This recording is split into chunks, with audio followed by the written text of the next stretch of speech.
dowladda Uganda ayaa si rasmi ah uga hadashay kulankii ku dhex maray aqalka madaxtooyada dalka Uganda ee Entebbe 23 September 2023 madaxweynaha dalka Uganda Yoweri Museveni iyo Dr. Jamac Musa Jamac ergeyga gaarka ah ee Somaliland. Dr. Jamac waxa uu madaxweyne Museveni gaarsiiyay dalab la xiriira in uu horseed ka noqdo wada hadallada u dhaxeeya Somaliland iyo Soomaaliya ee muddada dheer soo taxnaa una dhaxeeyay Somaliland iyo Soomaaliya kaasi oo salka ku hayay Somaliland mowqifkeeda gooni istaaga kaasi oo ay Somaliland ku doonaysay in ay xorriyadeeda dib ula soo noqoto si waafaqsan xuduudihii gumaystaha labada dhinac ee 1960kii.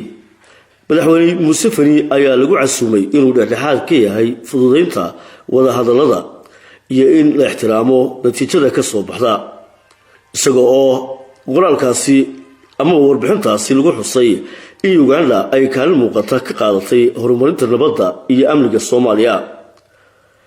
Dr. Jamac waxa uu xaqiijiyay in Somaliland ay doonayso inay ku biirto horumarka socda ee wadamada Bariga Afrika ee loo soo gaabiyo EAC.